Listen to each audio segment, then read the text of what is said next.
Hey, what's up everybody? It's TheHyphenate here, and today we're going to talk about an awesome dual wireless microphone system, the Lark 150 made by Hollyland. This system is really intuitive, easy to use, tiny, sounds great, is affordable, and is definitely bringing next level tech to prosumer wireless audio systems.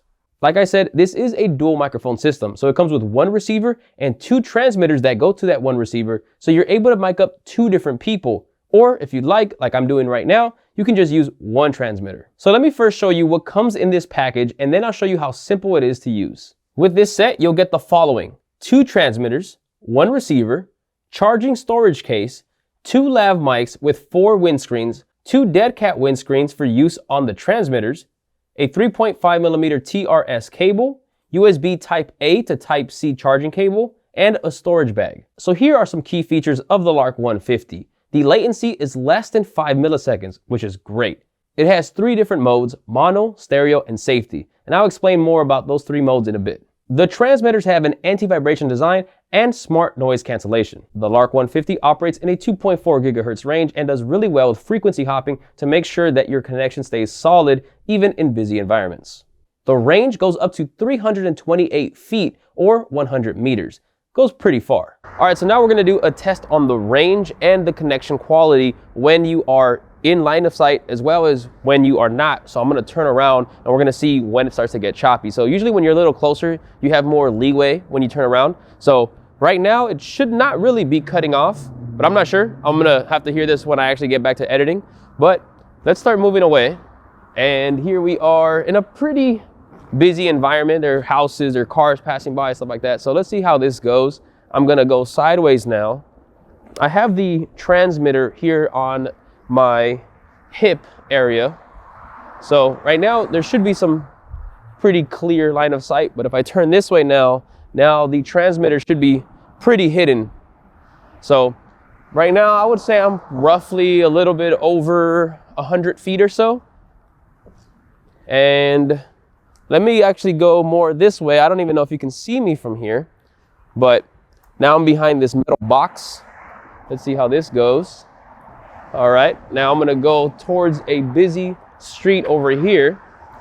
Now again, right now I do have line of sight. If I turn this way and walk backwards, the transmitter should be slightly blocked by my body. And now I would say I'm a little bit further. Nope. Now this is, again, not an ideal situation. That's not where you want to go. You don't want to be that far, have all these buildings and everything in your way. So right here again, probably about 80 feet or so.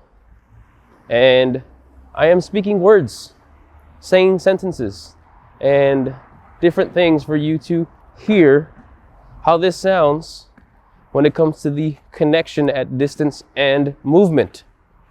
All right, so I'm gonna do one more short test. Here I am in my podcast studio. Here at the Doubt Me Studios, I have several different rooms.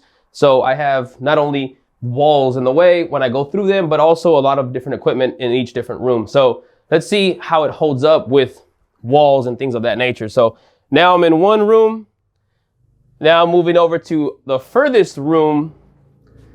And we do have a 5 gigahertz router in one of these rooms. So that might interfere. Again, this is not an ideal situation. You're not going to want to have people in different rooms generally, but just trying to test out to see how well this all holds up. Now, like pretty much all 2.4 gigahertz wireless systems, it does have a little bit of an issue when it's really close to 5 gigahertz routers. So be mindful of that.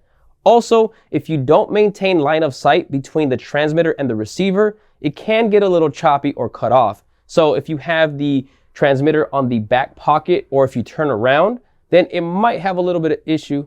But with the Lark 150, it actually handles that pretty well. So this right here is the storage charging case. So this has a built-in battery inside, and you see here there's a USB Type C port. So you can actually connect this. This is how you will charge the case, which also charges the transmitters and the receiver. Now this top lid is plastic, or the bottom part is actually metal, and there is kind of a magnet here when you close it. So it actually snaps and stays closed. If you have it upside down, it doesn't open at all. Now this case does have an electronic connection with the transmitters and the receiver. If I open up the case and I pull any one of them out, it's gonna power everything on. So if I pull out a transmitter, you'll see that the receiver and the other transmitter turn on. If I plug them back in, you'll actually see that they go into charge mode. Again, this case does charge these three peripherals, and it actually tells you the actual battery level for each individual item, the case, the receiver, and the two transmitters.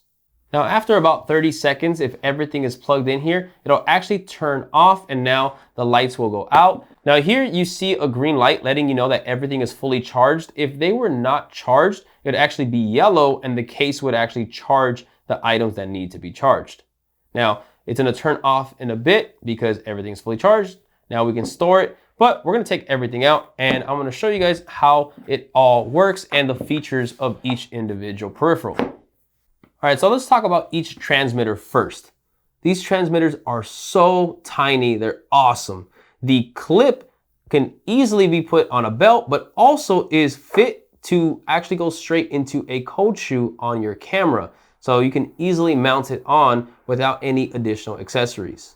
Now on the tops of the transmitters, you have two different lights for each transmitter. You have one that's for the battery level and the other one that's for it being linked to the receiver. Now, it might be hard to see here, but if you look closely, the two blue lights, which are indicating that it's connected to the receiver, are actually different. One is a little bit more cyan, and the other one is more of a deep blue.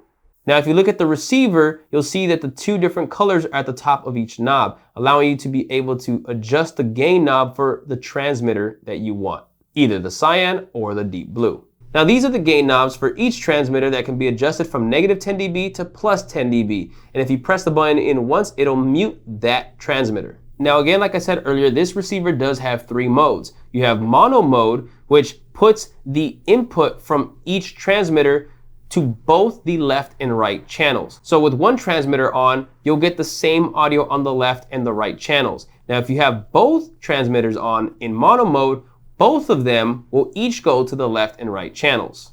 Now, if you press and hold the left mute button, that's gonna change the modes. Like I said earlier, there are three modes. So right now we're in mono mode. We're gonna click and hold, and now we're gonna go into safety mode. Now with safety mode, both transmitters work just like in mono mode. Both of them go to the left and right signals, so you're hearing both of them on the same channel. However, with this one, you actually have one channel that's set to whatever the gain is that you selected, and the other channel is actually negative 6 dB. So it's more quiet. That way, if anything peaks, if anybody goes louder than they should and you clip, you have a safety track that you can actually pull from when you're in post, so that way you don't have to worry about any distortion. Now, if we hold that button again and change the mode one more time, now we're gonna go into stereo mode. Now with stereo mode, it puts one transmitter to the left and one transmitter to the right channel. Now with stereo mode, you're gonna have one transmitter going to the left channel and the other transmitter going to the right channel. Now that's ideal if you're going to mix each person individually in post.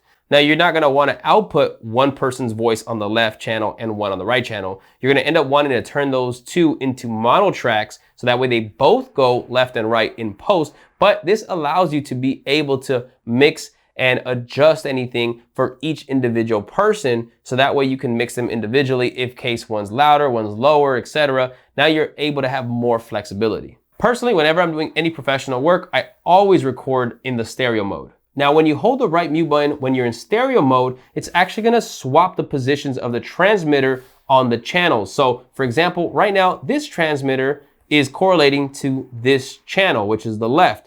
And then this transmitter is correlating to the right channel. Now, if I hold it, you're gonna see that the colors are gonna change. So now the cyan is on the right side, which is this transmitter, and the deep blue is on the left channel, which is this transmitter. Hold that button again in stereo mode, and then it's gonna go and switch again. Now on one side of the receiver, we have a line output, which is a 3.5mm jack. So we're gonna connect the cable that comes with it and connect the other side to your camera.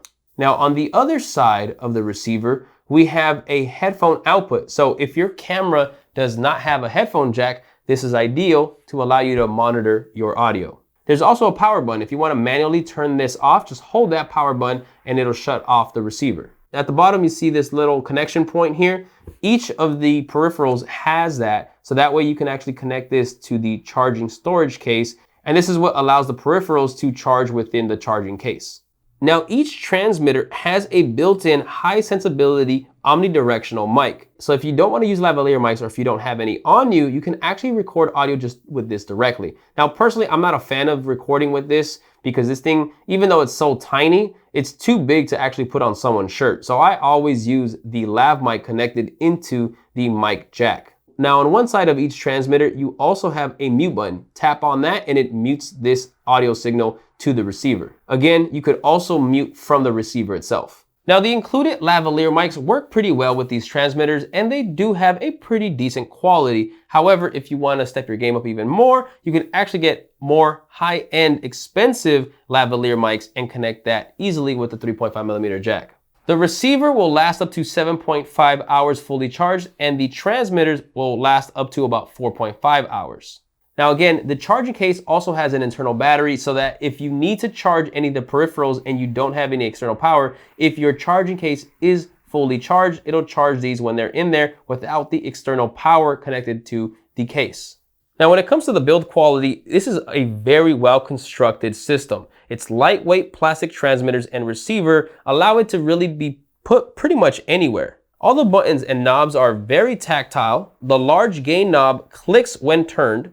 The clips have a very firm hinge that doesn't feel weak at all. The clips are designed to fit nice and snug into a cold shoe and they won't slide off. The charging case has a plastic top and the bottom is metal and it feels very durable. The mic cables are flexible but don't feel brittle. The lav clip is solid and firm, and the carrying pouch is nothing fancy, but it's thick enough to last a long time. Now here's a clip of me using the Lark 150 in a real world situation. What I'm about to show you guys is from an actual professional project that I did using the Lark 150 with 2 people being mic'd up.